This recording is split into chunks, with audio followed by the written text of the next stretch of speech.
It was the first time in over 30 years I said no to my children, and somehow, it felt like I was reborn.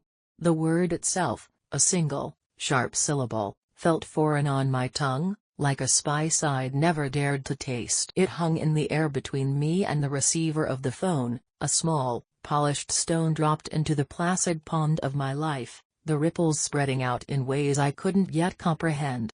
I was standing in my kitchen, the same kitchen where I'd made 10,000 meals, wiped away a million tears, and listened to an endless litany of needs, wants, and demands. The late afternoon sun slanted through the window over the sink, illuminating the dust motes dancing in the air, each one a tiny, forgotten wish. For years, this kitchen had been my command center, the heart of a home I had meticulously built and maintained for everyone but myself. The floral patterned wallpaper, now faded and peeling slightly at the seams, was a choice my late husband, Robert, had made. The heavy oak table, scarred with the history of homework projects and spilled milk, was a wedding gift from his parents. Even the chipped ceramic mug in my hand, the one that said "World's Best Mom," had been a perfunctory gift from my son, Mark, one Mother's Day a decade ago. It was all a testament to a life lived in service to others, a life where the word I had been subsumed by we and, eventually, by they. The call had been from my daughter, Sarah. Her voice, usually a breezy melody of self-assurance, had been edged with the familiar tone of casual expectation. "Mom," she'd begun, no preamble, no "how are you," just straight to the point, "I need you to watch the kids this weekend. Tom and I have a chance to go to that new vineyard resort in Napa, and it's just impossible to get a reservation. It's last minute, but you don't have plans, right?" It wasn't really a question. It was a statement of fact, an assumption as deeply ingrained as the grooves on the oak table. I didn't have plans. My plans were always subordinate, malleable, erasable. My calendar was a blank slate upon which my children wrote their own schedules. For 30 years, I had been the reliable babysitter, the emergency contact, the last-minute chef, the unpaid, on-call concierge for their increasingly complicated lives. And for 30 years, I had accepted this role with a quiet, simmering resignation that I had mistaken for love. I looked out the window, past the neatly trimmed rose bushes I tended with a devotion I rarely afforded myself. I saw the ghost of a younger me, chasing toddlers across that lawn, my own dreams packed away in a dusty attic box labeled someday. Someday had never come. Someday had become yesterday, and then last year, and now, somehow, my entire life. I thought about my weekend. It was meant to be quiet. I had a new book I was eager to start, a historical novel about a female botanist in the 18th century. I had planned to repot my orchids, to sit on the porch with a cup of tea and listen to the birds, to simply exist in the silence that had become my constant companion since Robert passed. These were small plans, insignificant to the bustling world of my children, but they were mine. They were tiny, fragile assertions of self in a life that had demanded self-abnegation. "Sarah," I'd said, my voice barely a whisper at first. I cleared my throat. The silence on her end of the line was impatient. "Actually, I can't this weekend. I have plans." The lie felt like a betrayal, even as the truth of it, the truth that my quiet time was a valid plan, began to bloom in my chest. There was a beat of stunned silence. I could picture her perfectly, brow furrowed, phone pinched between her shoulder and ear as she likely typed an email with her free hand. "Plans?" she repeated, the word laced with disbelief, as if I'd just told her I was training to be an astronaut. "What plans? You didn't mention anything." The unspoken accusation was clear: you are not allowed to have a life I am not aware of and have not approved. And that's when it happened. The quiet, simmering resignation boiled over. It wasn't a dramatic explosion, but a deep, seismic shift within me. I saw, with blinding clarity, the pattern of my life laid out before me. The endless giving, the silent swallowing of my own needs, the slow erosion of my identity until I was nothing more than a function, a utility, a convenience. I was the sturdy, reliable bridge everyone used to cross to their own destinations, never stopping to think that the bridge itself might be weary, that it might long to be a destination of its own. "No, Sarah. I can't." This time, my voice was firm. The syllable was no longer a foreign spice but a native word I was reclaiming. It was the simplest sentence, yet it contained a universe of unspoken feelings, the frustration, the loneliness, the deep, aching sadness of being taken for granted for so long. It was a declaration of independence whispered into a telephone receiver. The fallout was immediate. Sarah's disbelief curdled into indignation. "Mom, you're letting me down. You know how much we needed this break. What am I supposed to do now?" The guilt, a familiar and heavy cloak, tried to settle itself over my shoulders, but for the first time, I shrugged it off. It felt surprisingly light. "I'm sorry it's an inconvenience, dear," I said, and the politeness was genuine, but it was the detached politeness of a stranger, not the self-effacing politeness of a mother. "You'll have to find another arrangement." Before she could launch into another volley of passive-aggressive ammunition, I did something else I had never done. I said, "I have to go now. Goodbye, Sarah." And I hung up. I placed the receiver back in its cradle with a definitive click that echoed in the sudden, profound silence of the kitchen. My hand was trembling. My heart was pounding like a drum against my ribs, a frantic, exhilarating rhythm. I leaned against the counter, my legs feeling weak, and drew in a long, shuddering breath. The air tasted different. It tasted of possibility. It tasted of freedom. The house, which moments before had felt like a prison of memories and obligations, suddenly felt like a blank canvas. The walls weren't closing in, they were waiting. Waiting for me to decide what to paint on them. That simple no was not an ending. It was a beginning. It was the first breath after breaking the surface of the water, a gasp of pure, unadulterated oxygen, and I knew, with a certainty that settled deep in my bones, that I would never willingly drown again. The question was, what does a woman who has forgotten how to swim do when she finds herself in an ocean of her own making? The quiet of the house in the days that followed was a different kind of quiet. It wasn't the lonely quiet of absence, but the resonant quiet of presence, my own. I walked through the rooms as if seeing them for the first time, noticing how every object, every piece of furniture, was a relic of a life dictated by others. My identity was wallpapered over with the preferences and needs of my husband and children. Robert, bless his heart, had been a man of traditional tastes. He liked dark wood, leather, and muted colors. Our home was a reflection of him, solid, dependable, and deeply conventional. When he was alive, I'd seen it as a sanctuary, a testament to our shared life. Now, with the clarity of my newfound rebellion, I saw it as a museum of my own compliance. The heavy velvet curtains he'd insisted on blocked out the morning light I so loved. The formal dining room we used twice a year collected dust, a monument to a version of domestic perfection I'd never truly desired. My own tastes, my own desires for light, for color, for simplicity, had been packed away with my youthful dreams. I began to trace the lineage of my choices, following the thread backward through time. It wasn't just about home decor. It was everything. I had wanted to study art history in college, to lose myself in the brushstrokes of the Impressionists and the bold lines of the Modernists. But my parents, practical children of the Depression, had steered me toward a teaching degree. "It's something to fall back on, Eleanor," my mother had said, her voice laced with the anxieties of her generation. "A woman needs a sensible profession." So I became a teacher. I was good at it, patient and kind, but a part of my soul withered in the chalk-dusted classrooms.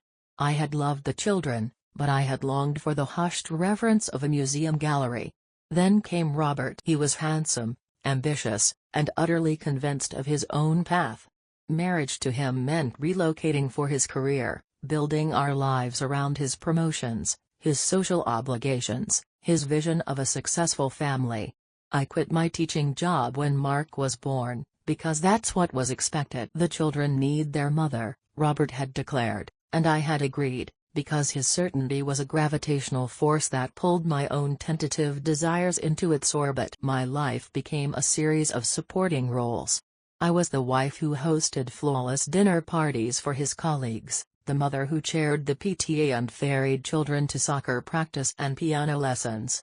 My days were a blur of logistics, a carefully managed schedule designed to ensure the smooth functioning of everyone else's life. I was the backstage manager for the grand production of The Miller Family, and I never once thought to step into the spotlight. The expectations were never spoken aloud, they didn't have to be. They were woven into the fabric of our lives, as invisible and as essential as the air we breathed. When my children grew up and had families of their own, my role simply shifted. I transitioned seamlessly from full-time mother to full-time grandmother, the ever-available, no-cost solution to their childcare dilemmas. Sarah and Mark were good people, I told myself. They weren't malicious. They were just products of their upbringing. They had only ever known a mother who said yes.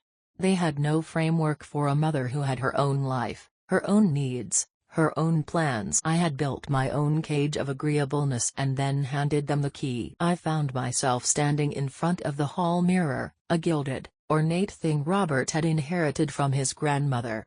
I looked at the woman staring back at me. Her hair was mostly silver, cut in a sensible, low-maintenance style. Her face was a road map of her 68 years, with fine lines around her eyes from smiling and deeper grooves around her mouth from, what? From holding her tongue? From forcing pleasantries when she felt anything but?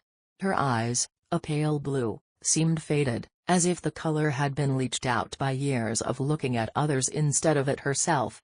I saw the mother of Mark and Sarah. I saw the widow of Robert. I saw the dutiful daughter of parents long gone. But where was Eleanor? Where was the girl who loved Monet and dreamed of Paris? Where was the young woman who wanted to fill her home with light and laughter and vibrant, messy art? She was a ghost, a faint outline behind the solid, practical woman in the mirror. "Who are you?" I whispered to my reflection. The question hung in the air, unanswered. The woman in the mirror just looked back at me with a profound, bottomless sadness. It was the sadness of a life unlived, a story unwritten. The weight of all those years, all those unspoken sacrifices and deferred dreams, settled on me not like a comfortable cloak, but like a leaden shroud.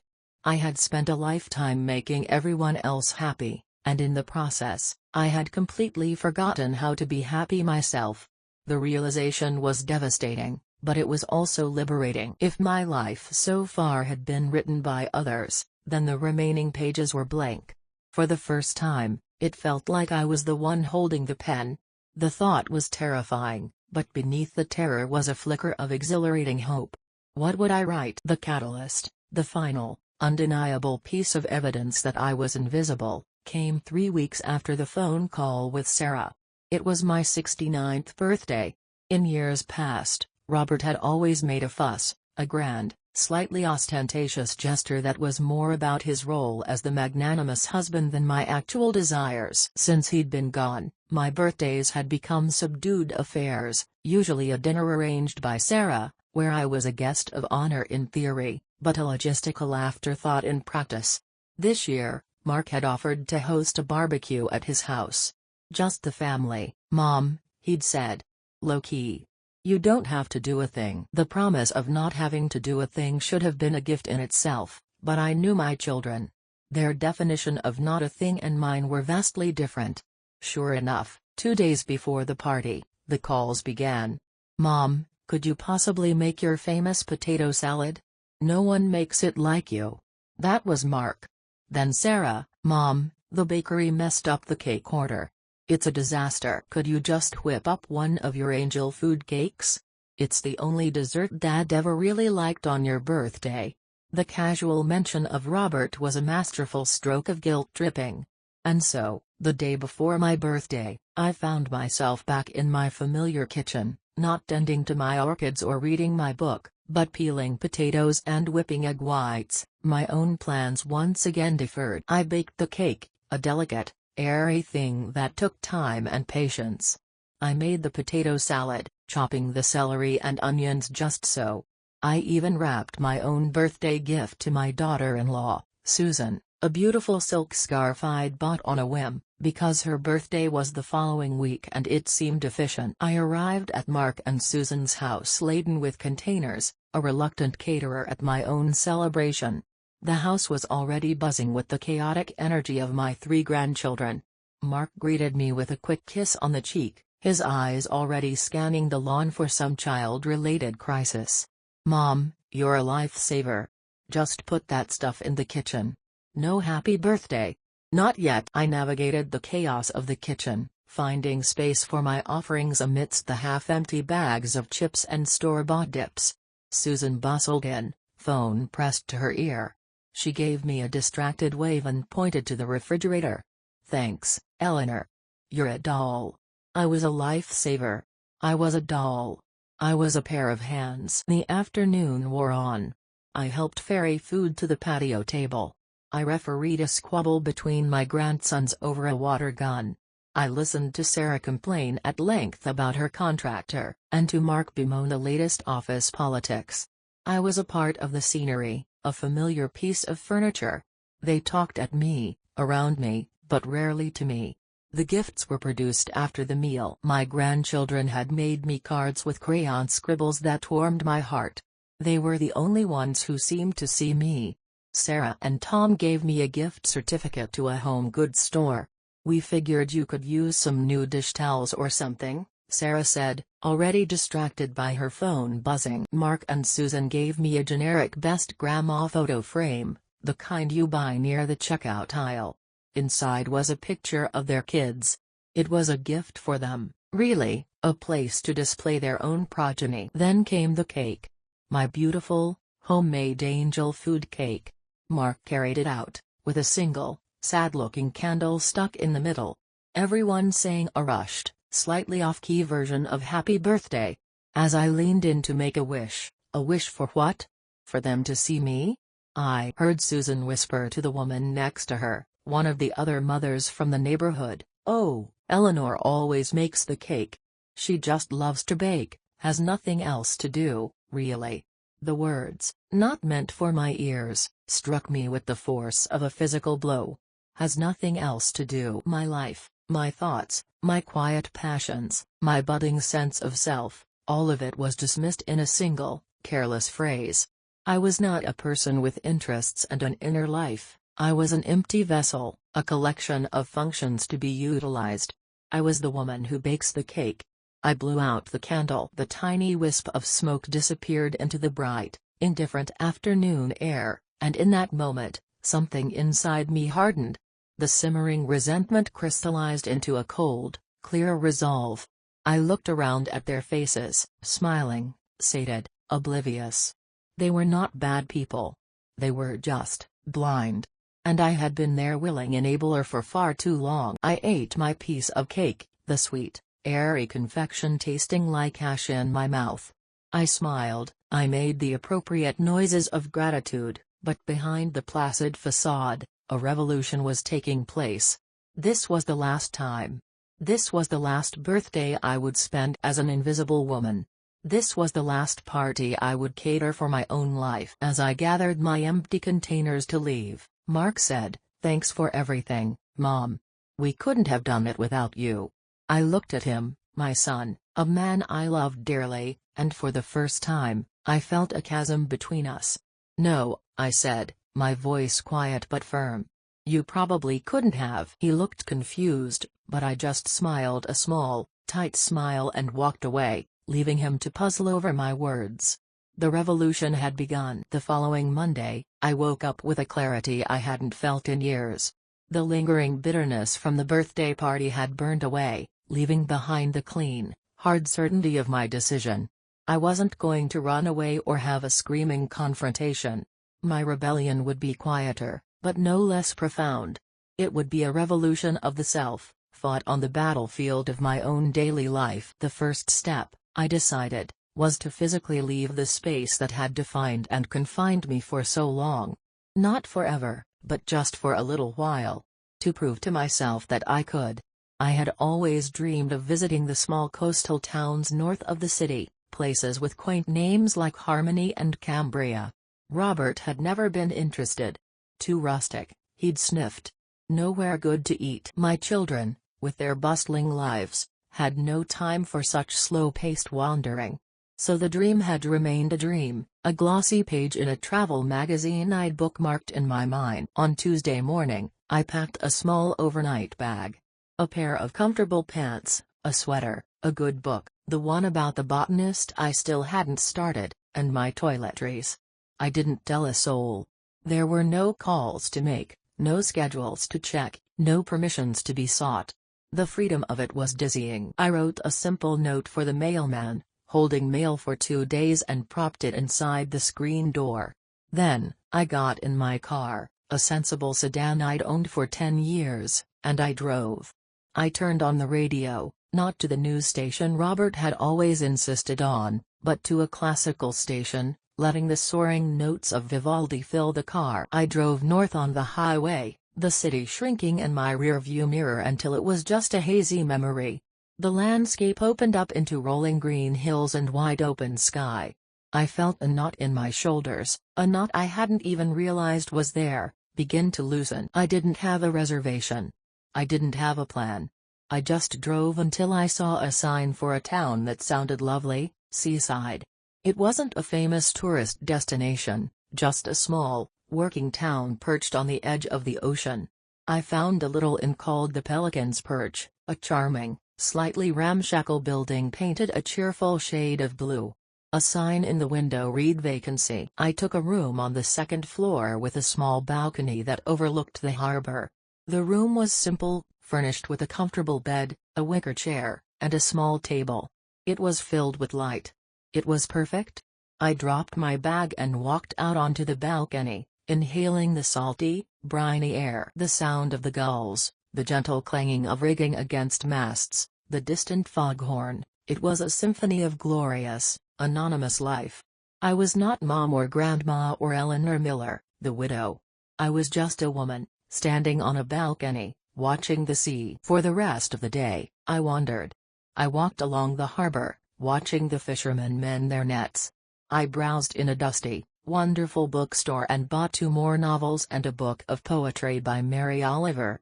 I had lunch by myself at a small cafe with outdoor seating. I ordered the clam chowder and a glass of crisp white wine.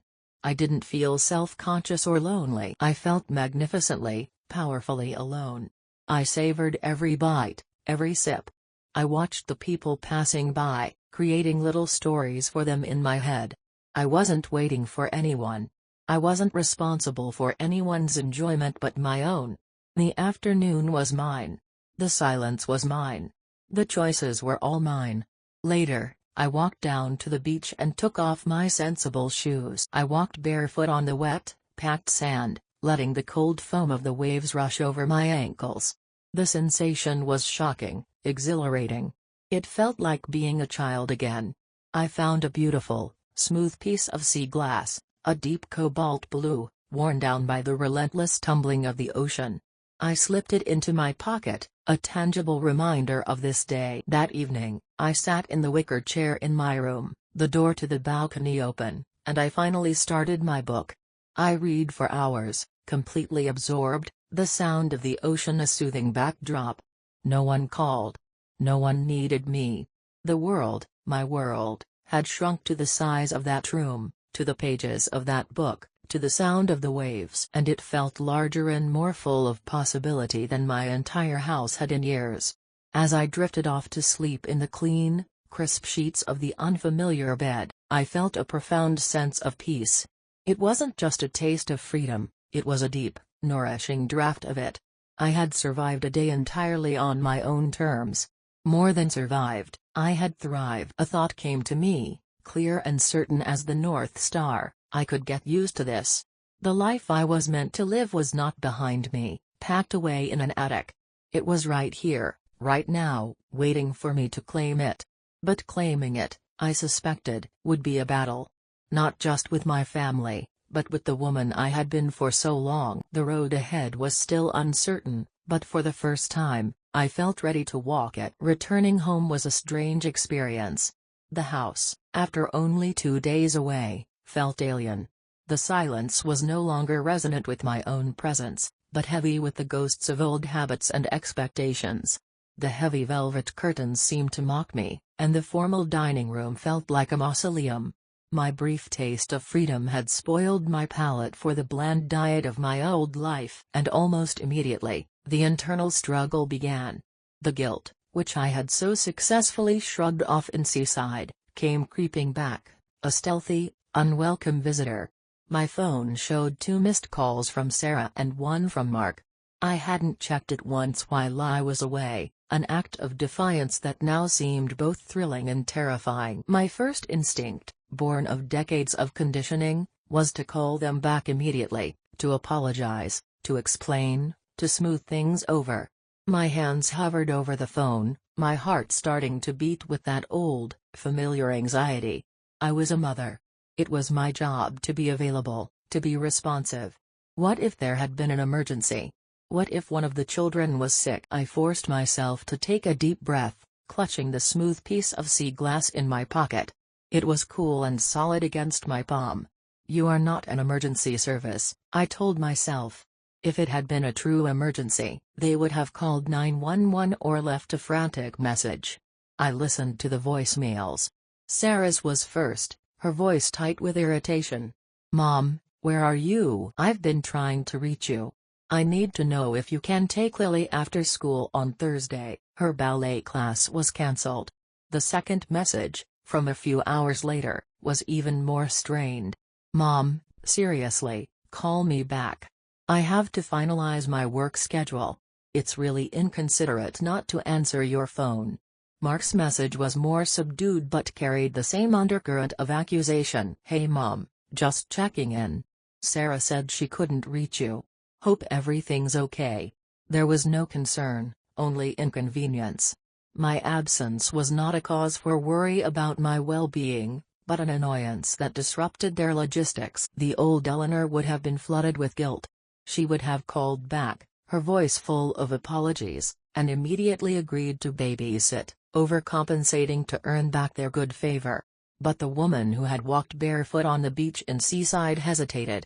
A new voice, quieter but more insistent, was making itself heard. It was the voice of the woman who had savored a glass of wine alone in the sunshine. It whispered, "Is this how you want to live? Rushing to soothe their every frustration? Being defined by your usefulness?" The battle raged within me. The ingrained habits of a lifetime are not easily broken. They are deep, well-worn grooves in the psyche. The fear of being labeled selfish was a powerful deterrent. Selfish was one of the worst things a woman of my generation could be called. It was synonymous with being a bad mother, a bad wife, a bad person. We were raised to be selfless, to put others first, to find our value in service. To choose oneself felt like a profound transgression. I spent the rest of the day in a state of anxious paralysis, the phone sitting on the counter like a small, black tyrant. I paced the kitchen. I made tea I didn't drink. I stared out the window at the rose bushes, their orderly beauty a stark contrast to the chaos in my mind. The voice of my mother echoed in my head, "A family sticks together, Eleanor. You do for family, no matter what." Was I betraying that sacred pact? Was I becoming a cold, unfeeling woman? I thought of my grandchildren, of Lily's bright smile and Ben's boisterous laugh. I loved them dearly. Saying no to my children felt like saying no to them, and that was a pain that twisted deep in my gut. This was the roadblock. It wasn't just about dealing with Sarah's irritation, it was about battling the architecture of my own identity, the woman I had been trained to be for nearly 70 years. It was about dismantling a value system that had been my compass for my entire adult life. As evening fell, I still hadn't called them back. I felt exhausted, as if I'd run a marathon. The weight of the decision was immense. I sat at the oak table, the scars on its surface seeming to mock me, each one a memory of a time I had said yes without a second thought. I felt a wave of despair wash over me. Maybe this was a mistake. Maybe it was easier to just go back to the way things were, to accept my role and find contentment in the familiar comfort of being needed. It would be less painful, less fraught with conflict. The path of least resistance was a well-trodden one. But then, I looked over at the small table by the window where I kept my orchids. One of them, a delicate white phalaenopsis I had been nursing for months, had finally opened a new bloom. It was perfect, ethereal, a small, quiet triumph. It hadn't bloomed because I screamed at it or forced it. It had bloomed because I had given it the right conditions, the right light, the right amount of water, the right care. I had tended to its needs, and that's when I understood. I was not a machine. I was a living thing, just like that orchid. And I had been living in the wrong conditions for a very long time, starved of the light I needed to bloom. Choosing myself wasn't selfish. It was necessary. It was the only way to ensure I didn't wilt and fade away completely. The fear didn't vanish, but my resolve solidified around it. I would not call them back tonight. I would answer on my own terms, in my own time. I was no longer an on-call service. I was a woman with a life to reclaim. The battle was far from over, but I had survived the first major skirmish. I went to bed that night not with the easy peace I'd found in Seaside, but with the weary, hard-won peace of a soldier who had held her ground. The days that followed my internal skirmish were dedicated to a quiet, deliberate reclamation of my space and my time. I realized that to rebuild my identity, I had to reconnect with the passions I had buried under decades of domestic duty. The internal battle had been exhausting, and I needed to find a way to nourish the fragile, emerging self that had won. My first act was to wage a gentle war on the house itself. I started in the living room. Those heavy, oppressive velvet curtains were the first to go. I wrestled them off the rod, the sheer weight of them symbolic. I went to the home goods store, using the birthday gift certificate from Sarah, and I bought simple, airy linen curtains that would let the morning light pour in. As I hung them, the room was transformed. It felt lighter, larger, more cheerful. It was a small change, but it felt monumental. It was my choice, my aesthetic, finally seeing the light of day. Next, I turned my attention to the attic. Up in the dusty heat, I found the boxes labeled Eleanor's things. Inside was a time capsule of the woman I had been. There were my old art history textbooks, their pages filled with my earnest, youthful annotations. There were sketchbooks filled with clumsy but joyful drawings of flowers and landscapes. And at the very bottom of one box, I found my old watercolor set. The paints were dry and cracked, the brushes stiff, but the sight of them sent a pang of longing through me so sharp it almost brought me to tears. I brought the box downstairs, cleaned the palette, and bought new tubes of paint and a pad of thick, textured paper. I set up a small easel by the sunlit window in the guest room, a room that had been perpetually waiting for visitors who rarely came. Now, it would be my studio. My first attempts at painting were shaky. My hand felt clumsy, my eye unsure. But I wasn't painting for a gallery or for anyone's approval. I was painting for the sheer joy of it. I painted the new bloom on my orchid. I painted the view from my kitchen window. I painted the cobalt blue piece of sea glass, trying to capture the way the light shone through it. With each brush stroke, I felt a piece of myself coming back into focus. The concentration required was a form of meditation, quieting the anxious, guilty voice in my head and allowing the creative, intuitive one to speak. My garden, which had always been a source of quiet pleasure, became my sanctuary. I had always kept it neat and tidy, the way Robert liked it. Now, I let it become a little wilder, more exuberant. I tore out the perfectly manicured, boring boxwood hedges and planted a riot of colorful, fragrant flowers, lavender, cosmos, zinnias, and sunflowers that would grow tall and unruly. I spent hours with my hands in the dirt, feeling the satisfying connection to the earth. Tending to the garden was a metaphor for what I was doing for myself. I was weeding out the old, restrictive beliefs and planting the seeds of new, joyful possibilities. I was nurturing my own growth. I rediscovered the simple pleasure of reading without interruption. I would make a pot of tea, sit in my light-filled living room, and lose myself in a book for an entire afternoon. I read the book about the botanist, and then I read the Mary Oliver poetry I'd bought in Seaside, her words about nature and attention resonating deep within my soul. She wrote, "Tell me, what is it you plan to do with your one wild and precious life?" The question became my mantra. During this time, I kept my interactions with my children polite but distant. When Sarah called again, her tone still clipped, about the Thursday babysitting, I let the phone ring. I called her back an hour later. "Hi, Sarah," I said, my voice calm and pleasant. "I got your messages. I'm afraid I'm not available on Thursday." I didn't offer an excuse or a reason.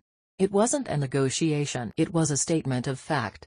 The silence on the other end of the line was thick with unspoken indignation. "Fine," she finally said, and hung up. The curtness stung, but I didn't let it derail me. I was teaching them, and myself, that my time was my own. I was no longer a resource to be managed, but a person to be related to. The solitude that had once felt like loneliness was now a cherished commodity. It was in the solitude that I could hear myself think.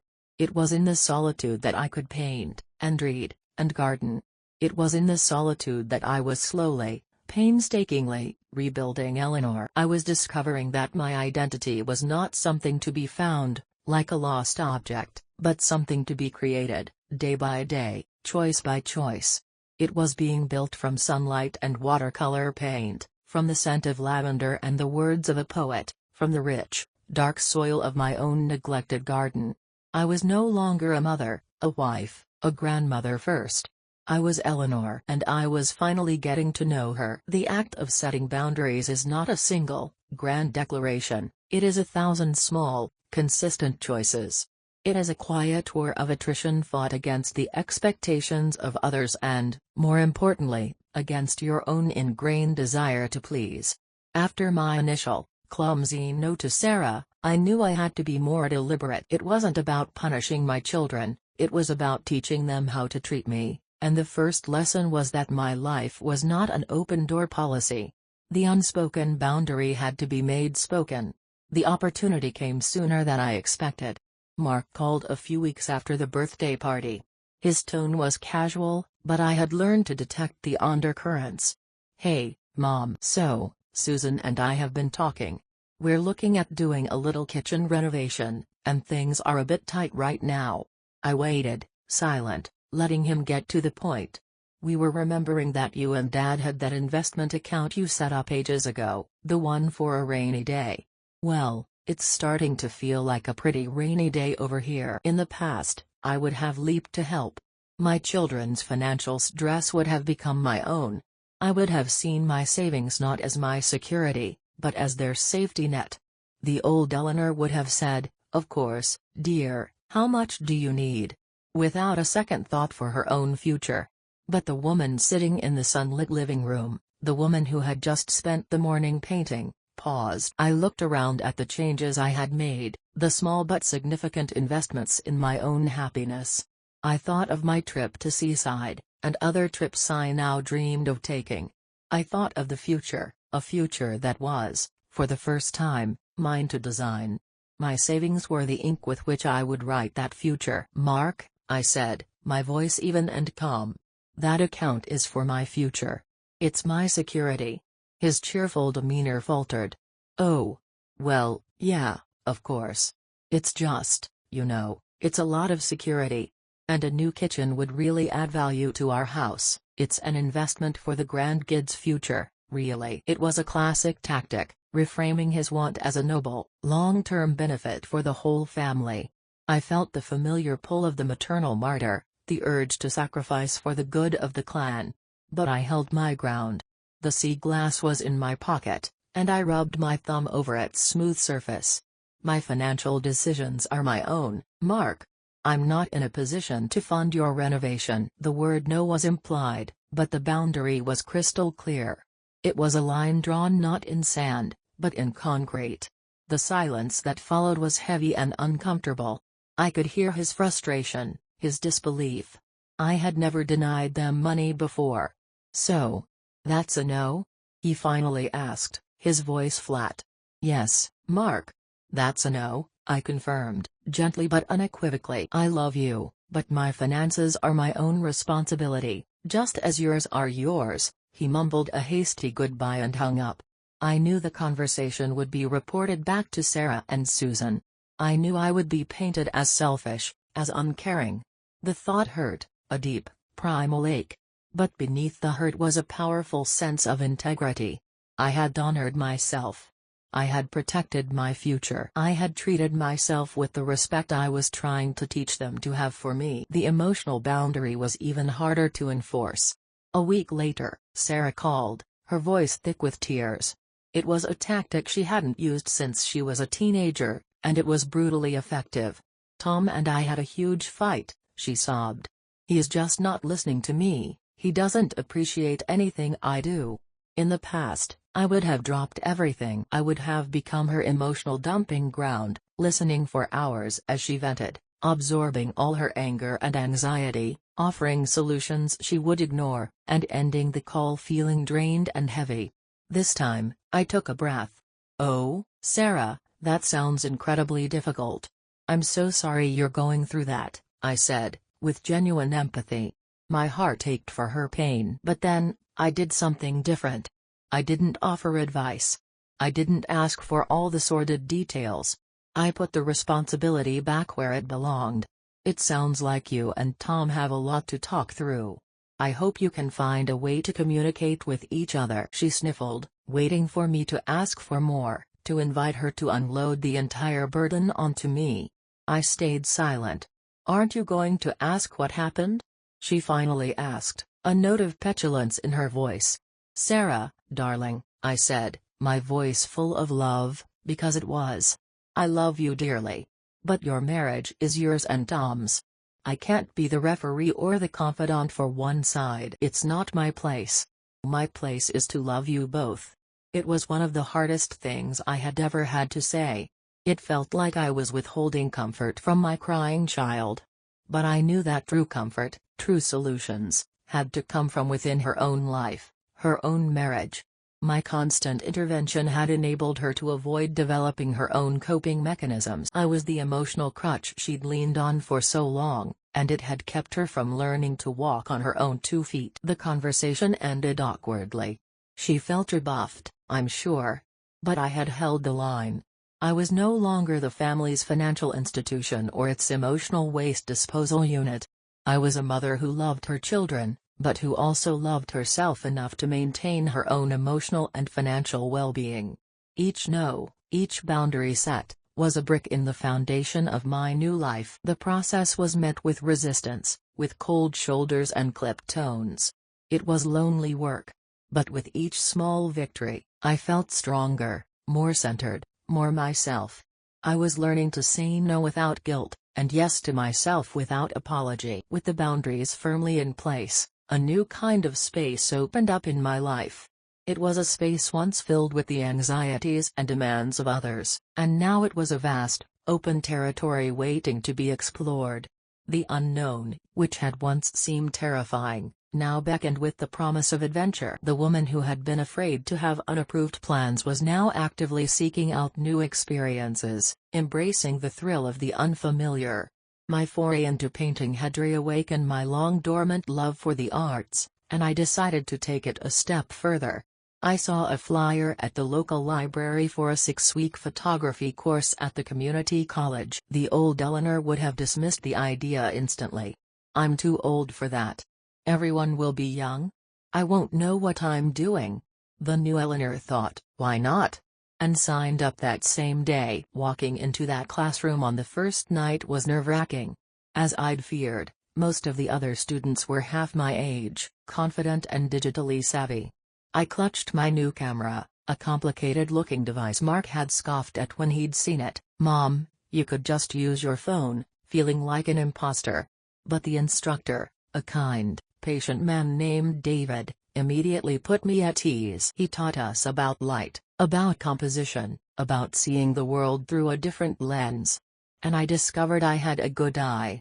Years of quiet observation, of noticing the little details while sitting on the sidelines of life, had trained me in a way I'd never realized. I started seeing photographs everywhere, in the intricate pattern of a spider's web beaded with morning dew, in the play of shadows on my living room wall, in the weathered face of a stranger at the farmer's market. My camera became my constant companion, a license to look, to really see the world around me. I was no longer just a passive observer, I was an active participant, framing the world according to my own vision. The photography class led to another unexpected joy, friendship. In the class was a woman named Maria, a retired nurse a few years younger than me. She had a loud, infectious laugh and a no-nonsense attitude that I found incredibly refreshing. She, too, was recently widowed and navigating the strange, untethered feeling of a life suddenly without its primary anchor. We bonded over our shared struggles with f-stops and shutter speeds, and soon we were meeting for coffee after class. With Maria, I found something I hadn't realized I was missing so profoundly, a relationship with a peer who saw me simply as Eleanor. Not as a mother, not as a function, but as a friend. We talked for hours about everything and nothing, our former lives, our children. She had similar struggles with her own, our fears, and our new, tentative dreams. She was taking a pottery class. I told her about my painting. We cheered each other on, becoming each other's champion in this new chapter of our lives. Emboldened by my success with the photography class, I booked another trip for myself, a longer one this time. I had always dreamed of seeing the grand national parks of the West. Robert had preferred cities and resorts. So, I planned a week-long road trip to Zion and Bryce Canyon in Utah. I told my children I was going, but I didn't ask for their permission. It was a statement of fact. Sarah's response was predictable. Alone? Mom, is that safe? At your age? The condescension was infuriating, but I didn't let it touch me. I'm a grown woman, Sarah. I'm perfectly capable of traveling alone, I said, my voice light and breezy. I booked my flights, rented a car, and planned my itinerary with the giddy excitement of a teenager planning their first great adventure. Standing at the edge of Bryce Canyon, looking out over the hoodoos, the strange, beautiful spires of rock glowing orange and pink in the morning sun, I felt a sense of awe so profound it brought tears to my eyes. The sheer scale of it, the ancient, silent beauty, put my own small life and its dramas into perspective. I was a tiny speck in this vast, magnificent world. I spent my days hiking on the easier trails, my camera always at the ready. I wasn't trying to conquer the mountains, just to be in their presence. I moved at my own pace, stopping whenever I pleased to take a picture or simply to sit on a rock and absorb the silence. I spoke to other travelers, other solitary wanderers and friendly couples who were curious about the woman with the silver hair and the serious camera. I was no longer an invisible woman. I was an adventurer. I was a photographer. I was a woman of mystery. I was standing tall, not in the shadows of my family, but in the brilliant, unfiltered light of my own, newly defined identity. The unknown hadn't just been embraced, it had become a dear and exciting friend. The woman who once lived a small, circumscribed life was now discovering the world, and herself, was bigger and more wonderful than she had ever allowed herself to imagine. The changes in me were no longer subtle. They were a fundamental shift in the family dynamics, and my children could no longer ignore them. The woman who was once perpetually available, agreeable, and accommodating had been replaced by a woman with her own interests, her own schedule, and her own unshakable boundaries. The shift created a rift, and for a time, the distance between us felt vast and cold. The phone calls became less frequent. The casual invitations to just drop by ceased. I knew they were talking amongst themselves, likely complaining about how difficult and selfish Mom had become. A part of me grieved the loss of the old, easy intimacy, even though I knew that intimacy had been built on a foundation of my own self-denial. But as the weeks turned into months, something interesting began to happen. The silence started to change. It was less a cold shoulder and more a period of recalibration. They were being forced to see me not as an extension of themselves, but as a separate individual. The first olive branch came, Surprisingly, from my daughter-in-law, Susan. She called one afternoon, her voice hesitant. "Eleanor? I was wondering if you weren't busy. If you'd like to have lunch sometime next week. Just the two of us." I was taken aback. My relationship with Susan had always been polite but distant, filtered through Mark and the grandchildren. "I'd like that very much, Susan," I said, my curiosity piqued. We met at a quiet cafe, the kind of place I would choose for myself now. For the first few minutes, the conversation was stilted, full of awkward small talk. Then, she took a deep breath and looked me in the eye. "Mark and we feel like we don't know you anymore," she said, her voice soft. "And I think that might be our fault. We just always assumed. You know." I nodded, letting her speak. "Seeing the photos you've been posting on that social media thing Maria set up for you. The ones from your trip. You looked so happy. So alive. I've never seen you look like that." She paused. "I'm sorry," she said, and the words were quiet but sincere. "For the birthday party. For taking you for granted. I never thought about what you might want to do." It wasn't a dramatic, tear-filled apology, but it was real. It was an acknowledgement. It was a beginning. We talked for over an hour, a real conversation. I told her about my photography class, about how much I loved the light in my living room now. She told me about her desire to go back to school for landscape design, a dream she'd put on hold to raise the children. For the first time, we weren't mother-in-law and daughter-in-law. We were just two women, talking about our lives, our dreams, the things we'd put on hold. It was a revelation. My reconciliation with Sarah was more complex. She was my daughter, and our patterns were more deeply ingrained. She arrived at my house unannounced one Saturday, a tactic from her old playbook. But her demeanor was different. She wasn't there to make a demand, she looked lost.